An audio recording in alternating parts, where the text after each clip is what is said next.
What's up, everyone?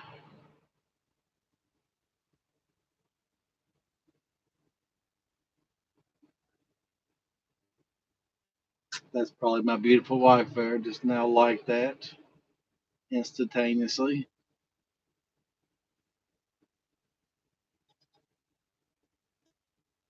She just not text me. Yep. So, guys, let me flip some of these things up here. All right. So, I'm sitting up here in Maryland. Um, the wifey got off the truck, sad face.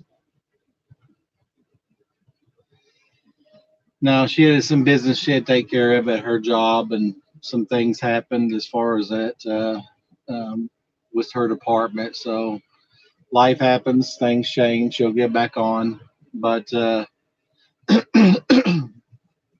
about 2 hours after, yeah, Kyle, I'm safe, man. Yeah. Uh, so it wasn't clickbait.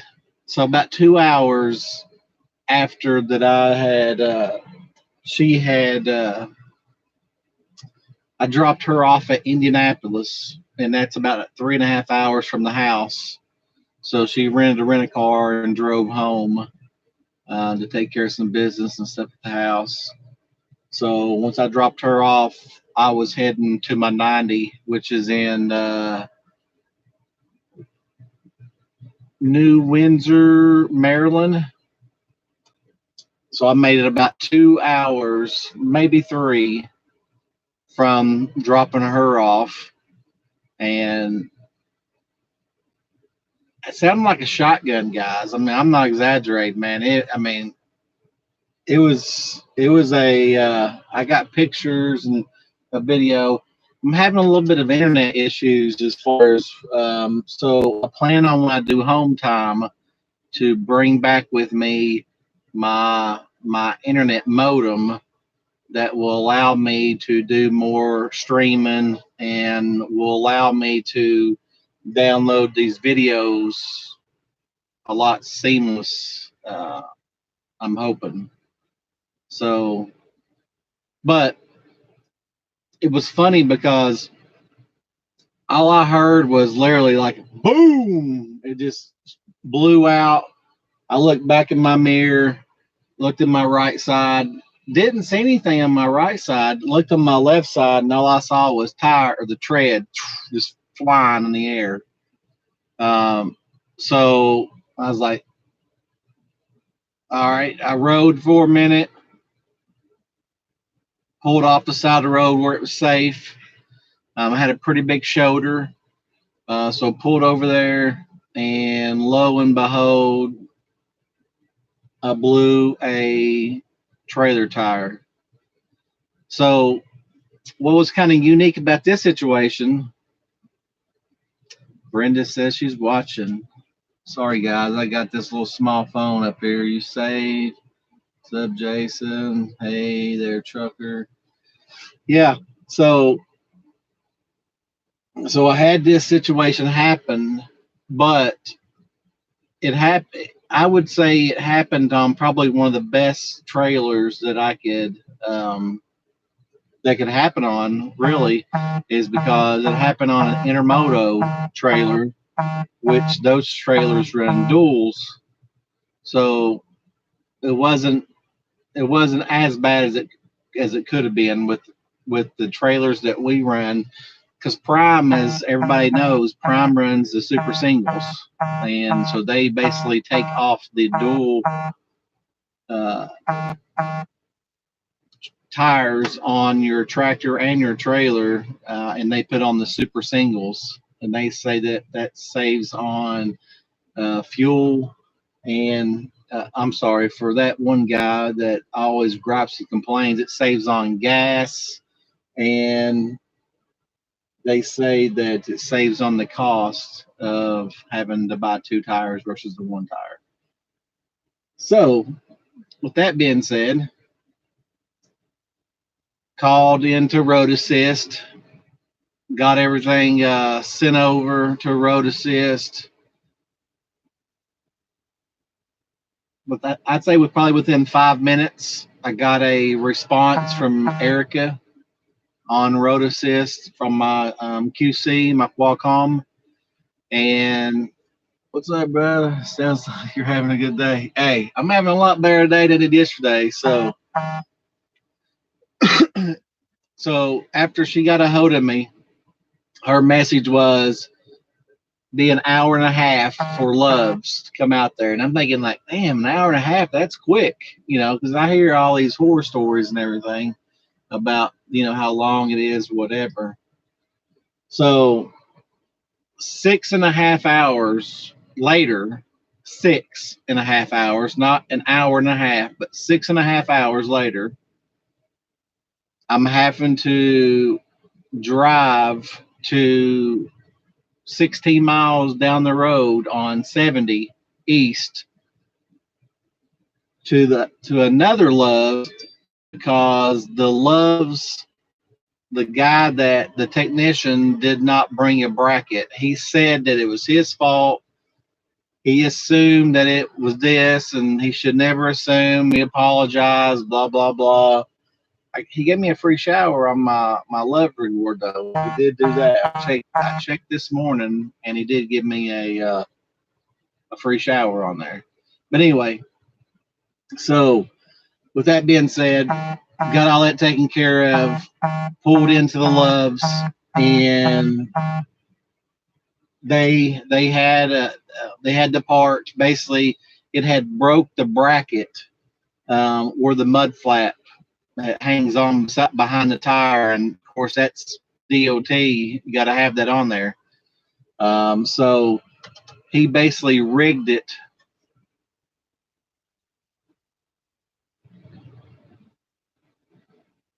I don't know what the text thing is, Willie. I mean, I don't know. I don't have anything vibrating. But my wife's asking me what's the vibrating noise, and I have there's nothing vibrating in here. I don't know. So I tell you what, guys, this pilot at where I'm at, man, is the biggest cluster F. I mean, let me show you guys here. Let me show you here. So you got people lined up all the way here, and they lined up all the way there to try to get fuel. And the reason why it's so crazy is that people over here that are basically, it drives around behind me for the fuel station. Well, people's pulling in front of us for where you park, and it's blocking the people in the back for where they're supposed to be at to get fuel.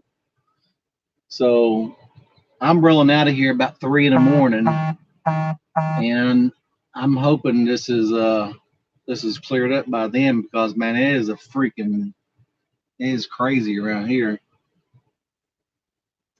But anyway, so I get over there and I get the part at Love's. They put the bracket on, and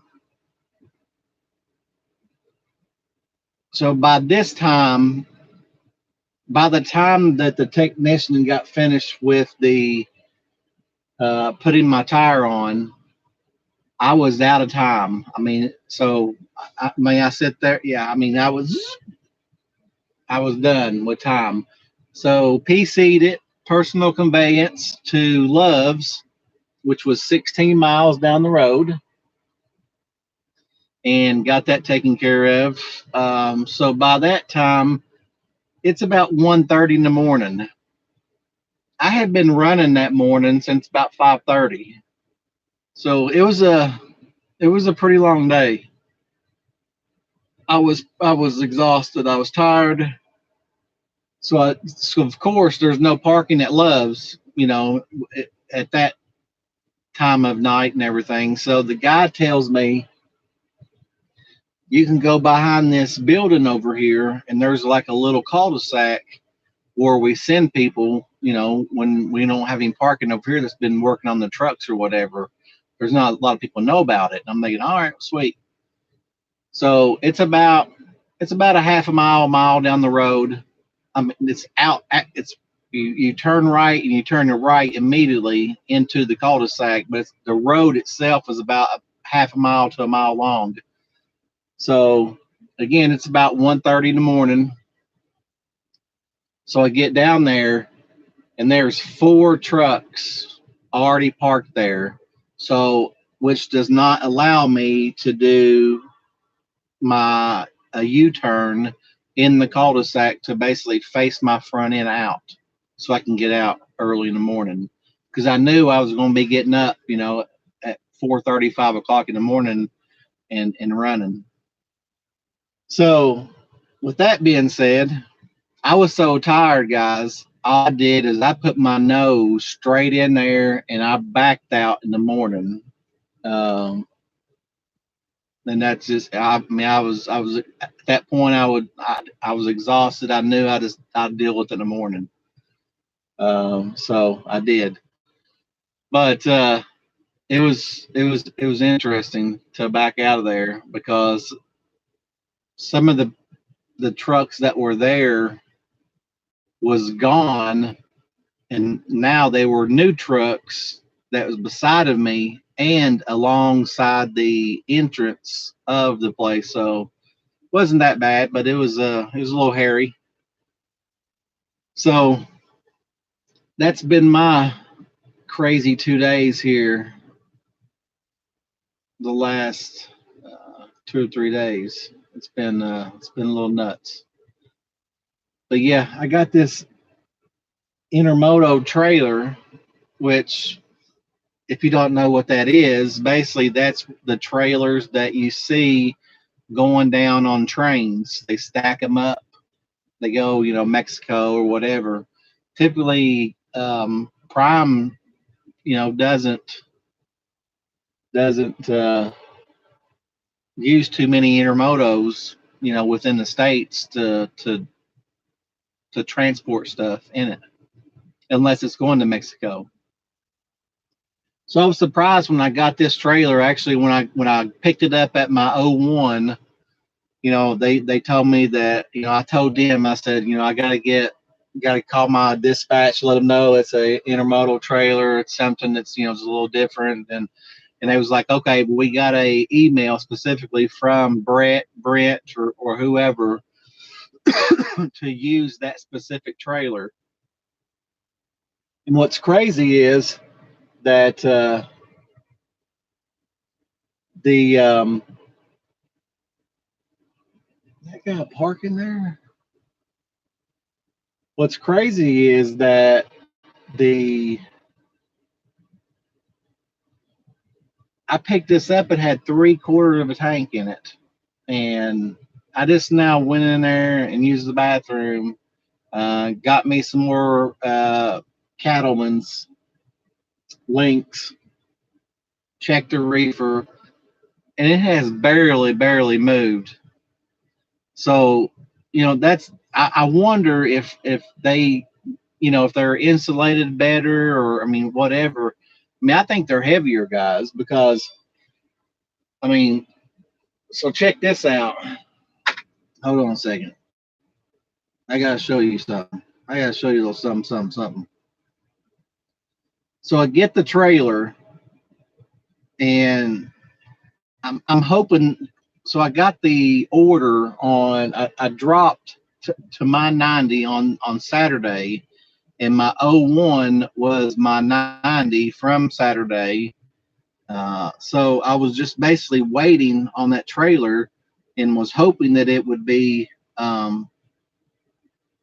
done before Saturday night, but they don't work on Sunday at this place. So yeah. So me and the wifey, we got to hang out a little bit and kind of look at this little town called Monmouth, Illinois, which had an excellent Mexican restaurant in there. So check this out. So this was my original when I picked this trailer up. I don't know if you guys can see this now. Let me get in here.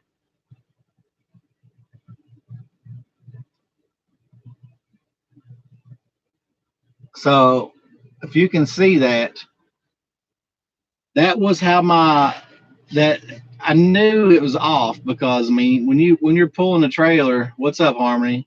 When you're pulling a trailer and you pulled, enough trailers, heavy trailers, and something's off when your steering's off, or you're just taking off, whatever it may be.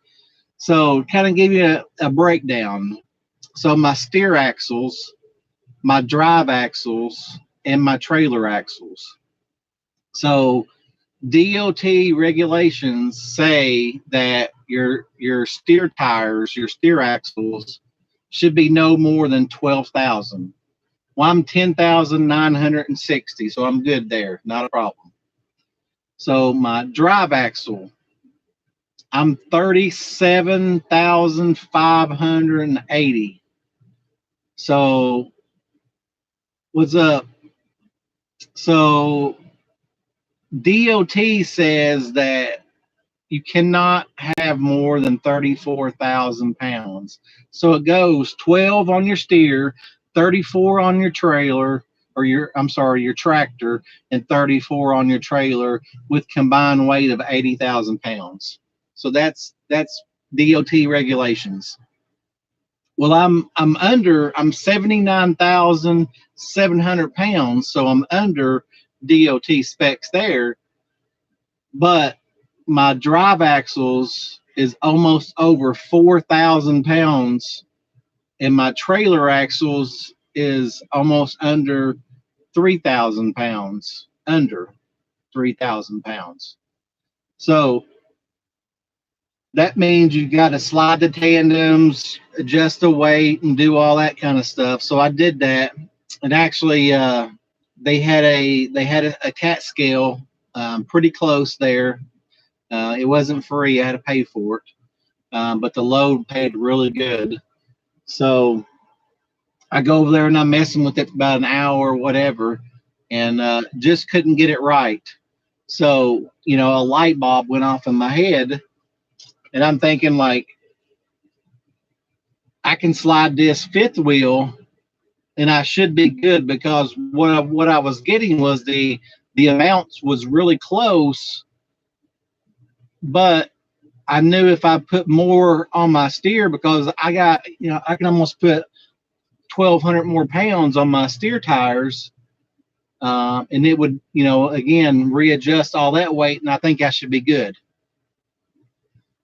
All right, first off, right here, I'm going to do a video of this right here, as far as how to adjust your fifth wheel while loaded, because I can tell you, I thought my wife got whiplash.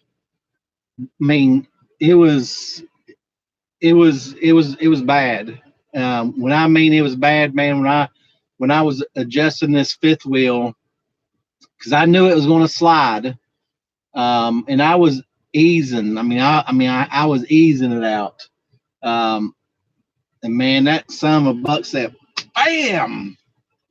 And it felt like we got rear-ended by a Mack truck, because basically that trailer fifth wheel had slid, locked into place all the way up to the first slot. And I was trying to get it into the third slot. Trying to get it into the second slot, but when I moved out of the first and I got it into the third, which was a back and forth kind of ordeal, and that's the reason why I said that I'm going to do a video on it. So it was an experience. So I called Chad up. I called old Daddy Chad up, and I said, "Daddy Chad, how in the hell do you slide that fifth wheel without, getting a concussion, and without even blinking an eye?" Old Daddy Chad, boom. said, man, you put the landing gear down a little bit, just enough that catches. That way, you know, you're sliding and you're not having that force of the trailer. And I'm thinking like, man, I mean, why not think of that? I mean, that was a no-brainer. But I appreciate Chad, you know, really when I have questions like that and, you know, things that uh, just questions about anything, you know, he's been really being convenient to call upon and get answers for. So I really appreciate that. But it was so when I first got my truck, the very first thing Chad told me was make sure you take that fifth wheel and slide it all the way back. And what's this right here? Been out for a week myself, and it feels like a month. So much I don't know. Yeah, it's a little different on your own, Al. A little different on your own. I really enjoy it. I had a good trainer, so I wouldn't say it. I don't know what I was doing, but I mean, definitely, I was I was ready for it. But that whole fifth wheel thing, you know, Chad said very first thing Chad said was when you get your truck, take that fifth wheel and slide it back all the way.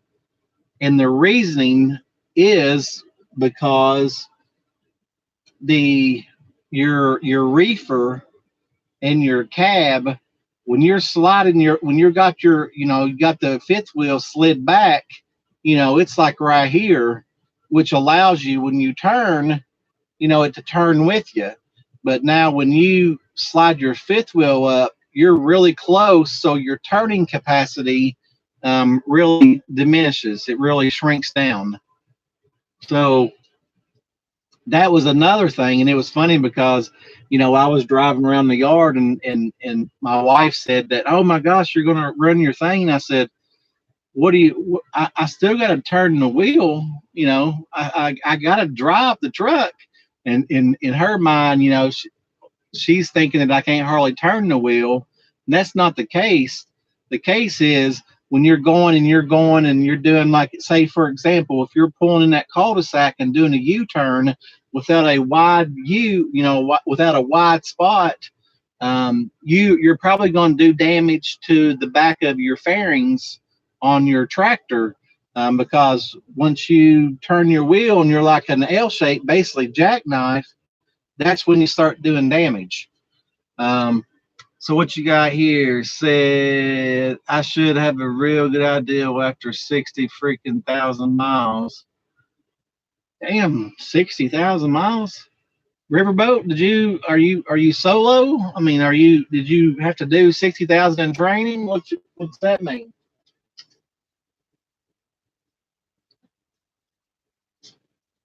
Are you coming under the new policy of Prime? That new policy of Prime, boy. I'm telling you, I don't know if I believe I would just stuck with selling real estate, because I don't know if I can handle Chad for 30,000 more miles. Shit, 30,000, I was ready to get off the truck. I couldn't imagine going 60,000. We'd be killing each other. No, I'm just kidding. But it does. I mean, 60,000 miles, guys. I watched a Bags video the other day, and I would not doubt if what he said would be accurate, because he was talking about how trainers and students, trainers and trainees, how they're going to be basically jumping back and forth, meaning that, you know, 30,000 miles, if you get along with them, great. But if you don't get along with somebody, you ain't gonna stay with the same person for 60,000 miles, guys. I'm gonna just be honest with you. I would. It was kind of funny the other day. Chad FaceTimed me, and his trainee right now, which is friend Munch, I think it's his name, his nickname Munch. And so when I first got on Chad's truck, you all knew how well, maybe y'all remember, maybe you don't remember, but he keeps that air conditioner on cold. I mean, cold, guys. He made me, like, my first week in there. I mean, like, I was sick. I was jammed up for like 2 or 3 weeks because the air conditioner, it had a vent. That Freightliner has that vent, and my head was up here, and I had to end up switching my feet down here and putting my head over here because it constantly blows on you, and it made me sick. Uh, and so Munch had they had FaceTime me yesterday, day before yesterday, and he's having the same issue. Munch got sick from that air as well, and blowing on him, and with it being summertime. You can imagine this. This is back in January when we had snow on the ground. So I mean, I was pretty sick. I wouldn't be able to handle anyone for more than 30,000. Yeah, that's. I mean, that's a lot of miles, guys. A lot of miles. I mean, you're talking about realistically for a 50 to 60,000 miles. I mean, you're probably talking about 16 to 18 weeks being in a truck with somebody. I mean, that's your PSD. That's your, the whole 9 yards. 16 to 18 weeks. That's a long time to get your own truck versus the having the 30,000. So what I would encourage everybody, if you don't come in here, if you don't go to Prime, never mind. You can't. It's no, you can go. It's next week. What is today? The 21st, right? 21st. Yes, today's the 21st. So I would encourage everybody, if you can make it Monday to Prime, I would definitely start Prime on Monday before the new policy implements. You would still be under the grandfathered in and on the old policy, which would be the 30,000 miles. That's huge, guys. That's huge. But now, Bags was talking about as well for the B seats, the D seats, the C, and all that, different kind of seats. If you're with another company, I would stay 6 months. If you're at 4, or if you're over 4 months, you only have to do, I believe, 25,000 miles. And I think if you're 6 months or longer solo, you don't have to get a trainer at all. So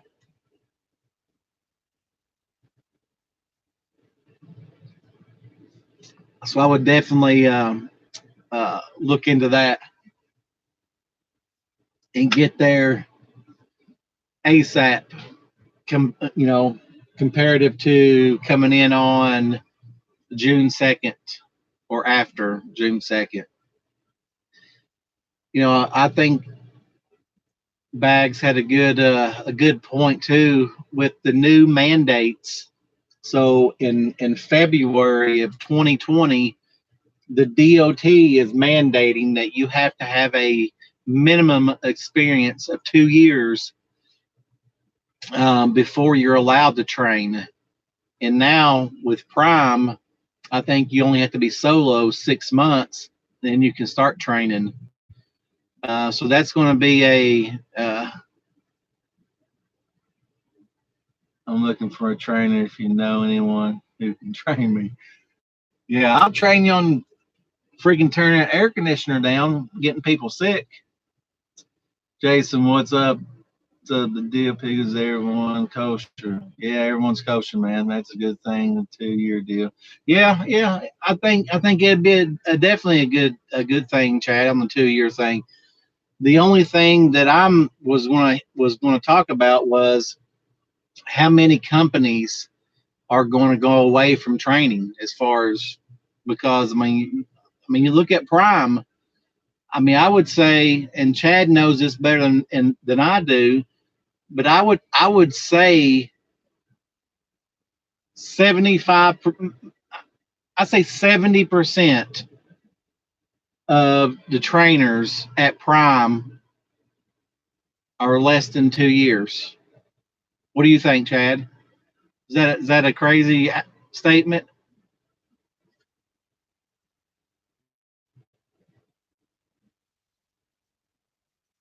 Yeah, he's untrainable, that's for sure.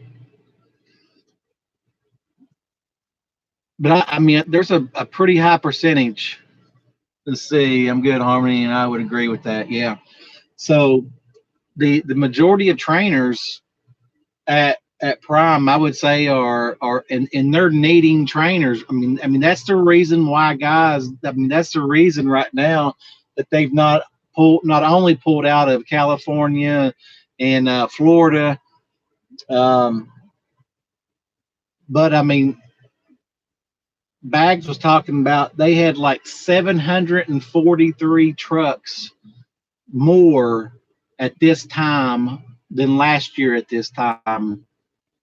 That's a whole lot of damn trucks. Not only is it a whole lot of trucks, that's a whole lot of training. That's a whole lot of people going through a training process. I mean, you're talking about somebody graduating almost two people a day getting new trucks, not going through the phase of training, but just getting new trucks. Now they got to spend on, I mean, before any of the new policy and everything, just think of, I mean, you're talking about 12 to 14 weeks already on the road doing the training process. But I'm talking about not even counting that process. You're taking two people a day that's getting new trucks. So, I mean, that's a whole lot of training. It's a whole lot of trainers. And they're lacking on trainers quite a bit already. No wonder why they're putting, these stipulations on this and changing the policy because I mean, with freight being like it is, slowing down, I don't. This is my first year, but I mean, I've done fairly well. But I've set several times too that I've bitched and complained about as well. But what I've been told last year, this time freight was crazy. So I mean, I'm just looking at that, taking it with a grain of salt from people that's been in the business longer than me. Freight's definitely changing. What's he saying? Yeah, I will be done with David second week of June. Be ready to go again. So I thought you wasn't going to train anymore. So you're going to train more after Munch? You're not going to ride solo for a bit? I think Chad gets the joy, man, dragging people's balls through the dirt. That's what I'm thinking. So far, I haven't said anywhere longer than it took to do it. No. So I got my truck. I got on my truck March 28th. And on April 14th, I did home time to get everything for my truck and everything. So I got my refrigerator and microwave. From if I had not taken that home time, I've been running off recaps. So I've been moving. I complain about sitting, but I've been moving. I haven't got a 34-hour reset besides last or day before yesterday was the first time I got a 34-hour reset. And the only reason why I didn't gripe about that was because this load pays, I think, at $3.02 a mile for 800 miles. So it was a really good load. So every load hasn't been that good, but this load was a really good load. So I didn't mind sitting a little bit because even though that I had so I, so I delivered to my 90 last week on Saturday at my appointment. It was a drop and hook. My appointment was at 1600. I got there at 1330. So I got there 1330, dropped it, did all my macros, and just chilled out. Probably about, I don't know, probably about 30 minutes went by, and boom, got this load picking up at the same place, and was hoping that could pick up that same day because it didn't deliver until Wednesday, which is tomorrow.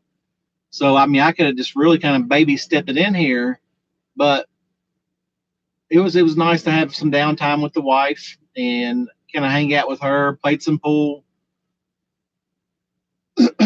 So ate some Mexican food, ate some Italian cheese sticks, ate some really good cheese sticks, guys. The that little town in Malmus, Illinois, it's got some good food. If it doesn't have anything else going for it, it's got some pretty good food going for it. So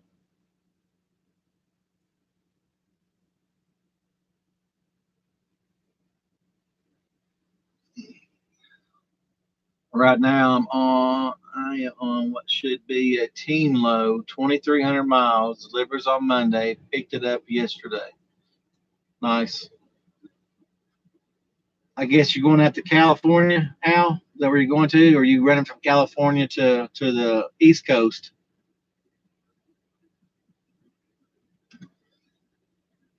So this load delivers in Maryland, and Maryland's West Virginia, Virginia. I mean, Chad talks about he really don't like the Northeast and all that, Pennsylvania and stuff. But man, these freaking mountains, dude, up here in Maryland. I mean, so I've already determined that I'm going to probably try to make my way back to Springfield. I'm going to try to do my ACE 2 class. Then I'm going to, sorry, my nose is itching like crazy. But I'm going to do my ACE 2 class, and I'm probably going to take 10 days off for home time after that. But I'm going to try to get routed back to Springfield to do the ACE 2 class. And while I'm doing the ACE 2 class, I'm going to try to get them to readjust this Jake brake, engine brake on the International. I don't know. Let's see, right now, left from Portland, headed to Houston. Oh, nice. So I've been in these areas on Chad's truck on the Freightliner. I've been in hills that have had the same or if not more grade in Chad's Freightliner than this International. And this thing just it will. I mean, like I could go down a 6 to 9% grade in Chad's Freightliner and never touch the brakes. Literally, never touch the brakes. Just toggling back and forth the engine brake. And this International, when it works, when it works, but to get it to engage, like when I was driving down here today, I was going back in my head from when I upgraded. They make you go through an automatic class, and they talk about the descent, cruise, and they talk about all this different, working the Jake brake and everything. So rewind to about last week.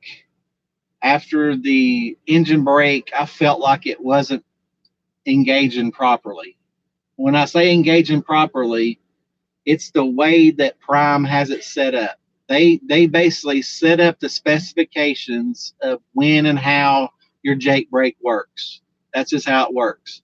Like for example, Chad's engine brake, you cannot have the wipers on a steady speed. You can have it on a 2 delay, your first and second delay. Once you go to the third delay or turn the wipers on, your engine brake kills out. It stops automatically.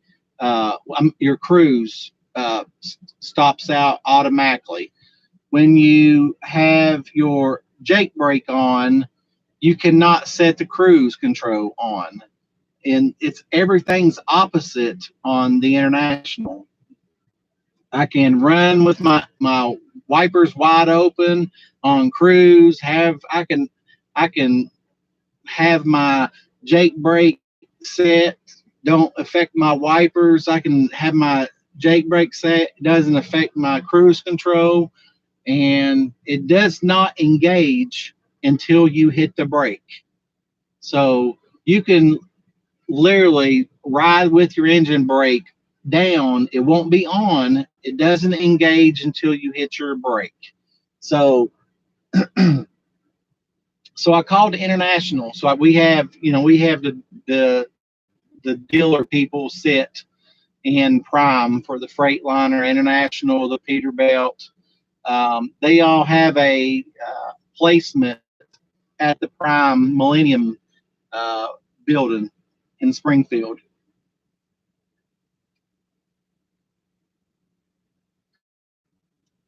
So I called them up, couldn't get a hold of the person that's our rep, which is not a surprise because once I got the International the first time that I got it before, I was actually taking it off the yard um, during the class. They told us to get up with the rep and they would basically walk you through anything that you had questions about if you had a different truck with your trainer than the truck you got, which I did. Freightliner, International. So she never called me back. So I ended up calling the Summit. Volume is at 70%. Yeah, this thing thinks I'm talking to it up here in my Garmin. So I called the International Summit, and which is a location right down from Springfield, which where that person works at. So I talked to the technician there, and they was asking me what I had.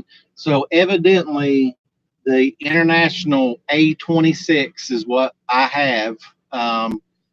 That's got the most aggressive engine brake in the industry right now.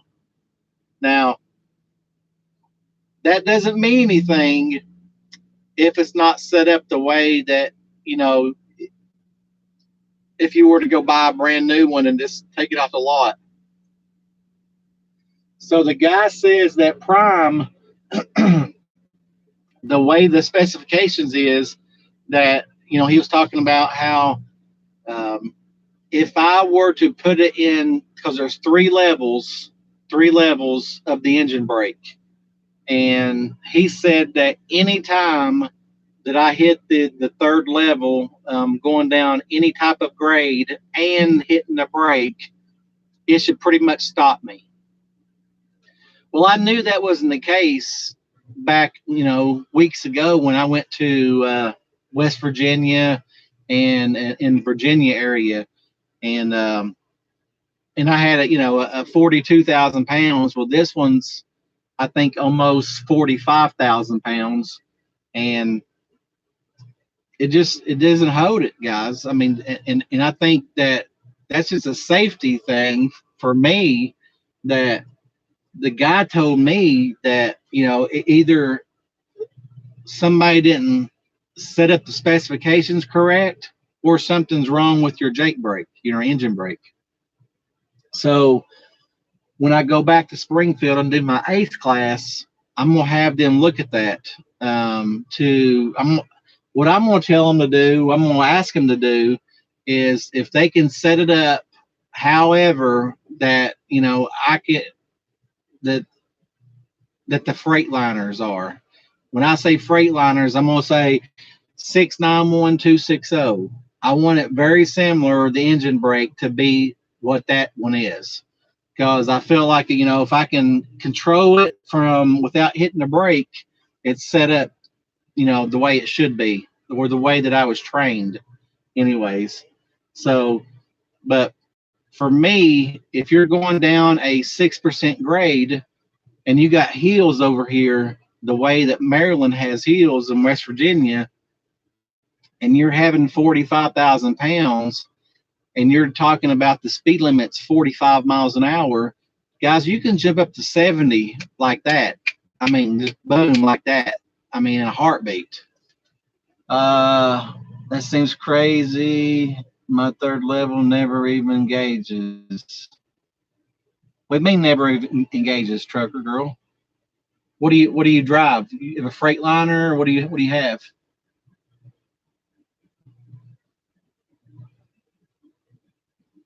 So the way that the guy told me at International, and the way that the guy explained to me or to us in the automatic class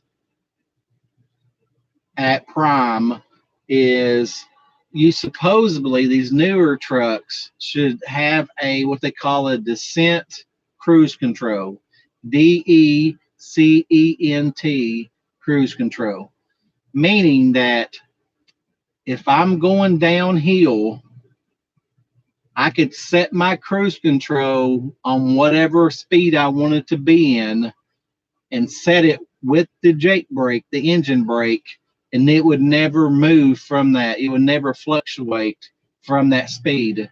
That's just not true on this. I mean, it may be true on the reality of other trucks, but for this International right here, 801156, that's not the case.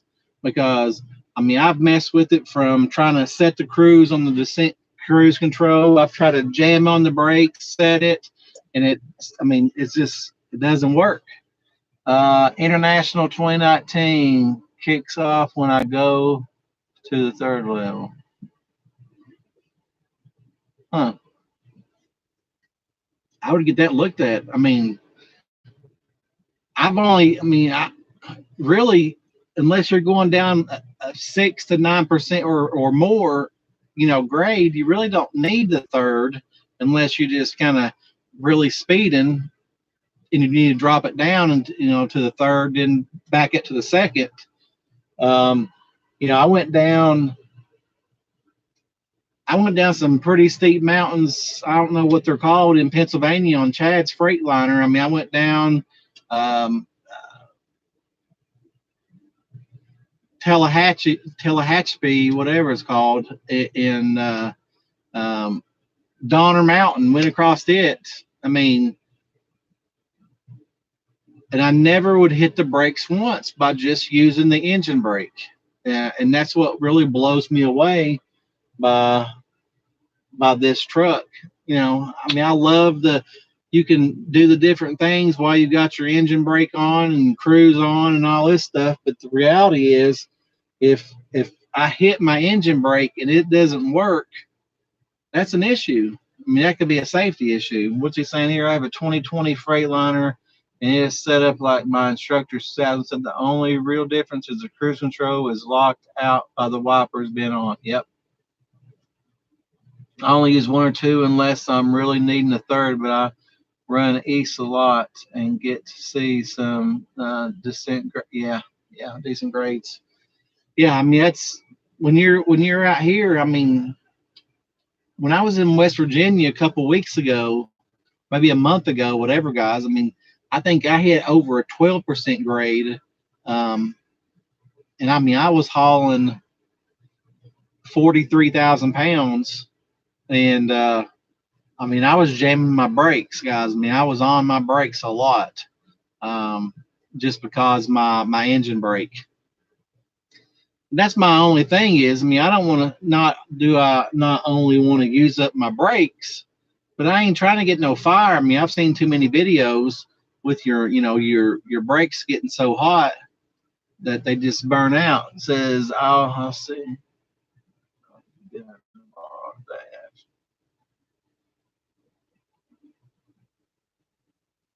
I'll see dinner tomorrow, day after. I'm not sure what that's supposed to mean, but okay.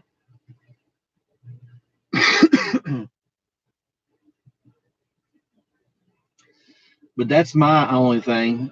So that's good to know, Al, that your 2020 is very just like your 17, and that's the way Chad's was with the wipers and everything. So my only thing is, if Prime's going to do it on one truck, why wouldn't they set the specifications up on every truck like that? Oh, Donner. He said dinner. I was like, what's that? I'm not sure what that's supposed to mean.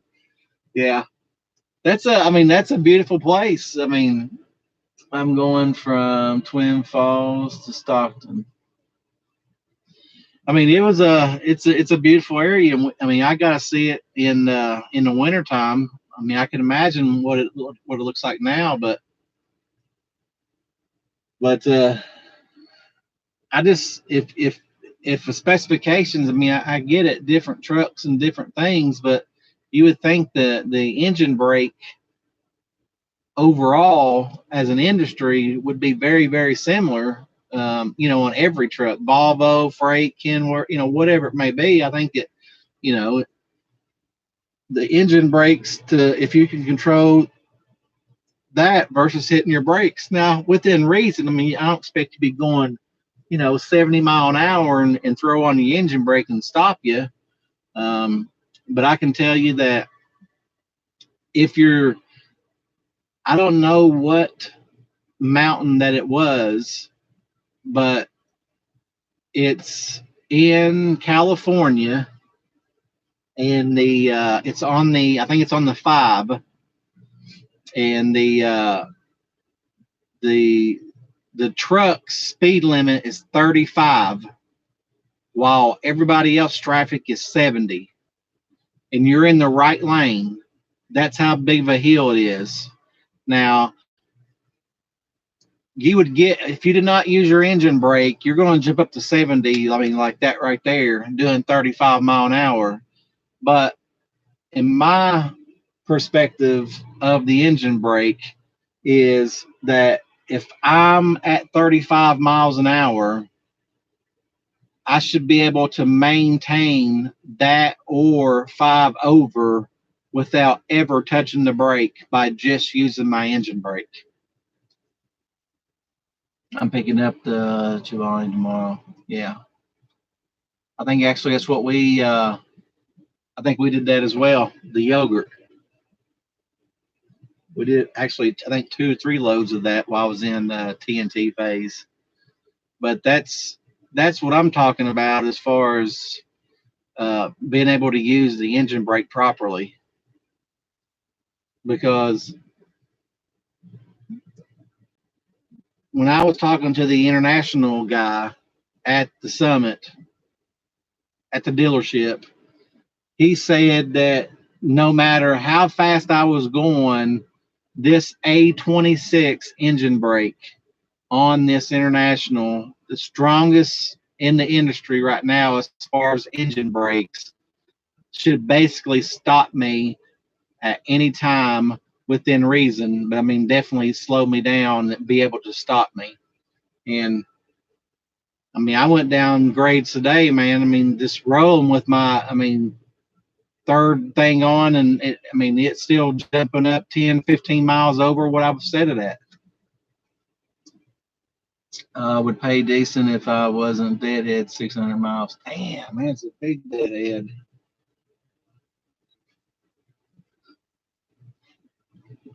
I think the farthest I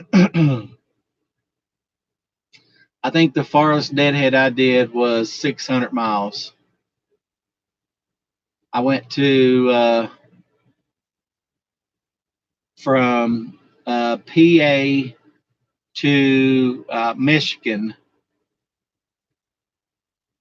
I think it might be a little bit less than 600. I think it was 600 though. I think the total mileage was like a little over 1,000 miles, but I think 600 was deadhead. And it doesn't. It's all right because I mean you get decent, really good gas mileage. But like you said, it'd be a lot better if you was loaded down. My farthest deadhead so far is 296 miles. I wasn't too happy when my fleet manager messaged me to do that and to take that load. I mean, I called him up and I was like, man, I don't and this is when I would. I mean, I'd probably not only had my truck maybe a month, if that. Um, I called him up and I was like, "Why would I take this load for?" You know, it didn't pay that great either. I mean, it was like, you know, just a little over $1 a mile, but for 600 miles, I was going to be getting really good fuel mileage. So, and it was going to put me in a good area to come out of, which same thing with you. I mean, you're going to be going into a good area to come out of. And I'm kind of really been thinking about where they're going to send me, because there's multiple places out of here that I could be sent that would give me a pretty decent load coming out here as well in the Maryland area. I just hope that they don't send me down to West Virginia, or any more over at PA. I'm ready to get the heck out of the East Coast. These hills over here, man, they destroy your miles per gallon. I mean, I was getting like 8.8, 9.1 with this heavy intermodal trailer, and I come over here, and heck, I'm getting like 7.4, 7.2. Terrible. But I'm literally, I'm doing like 25, 30 miles an hour with the fan kicking on. These hills are so big with this load. Just so Flash is struggling. He's had a bad week. Got a tire blowed out, and well, he didn't have one, but his trailer did. Tire blowout on him. Hot wifey went home. We had the heavy load on here that, you know, we didn't put 4,000 more pounds on him than we should have. He was struggling. But, well, guys, I'm going to jump off here. I'm going to get off here and lay down and get ready to relax, because 2:30 in the morning is going to come early. I'm going to get up about 2:30 and roll out at 3. I'm hoping that these fuel lines get a little better, guys, but look over here. I mean, they're still jammed up. They are still jammed up over here with the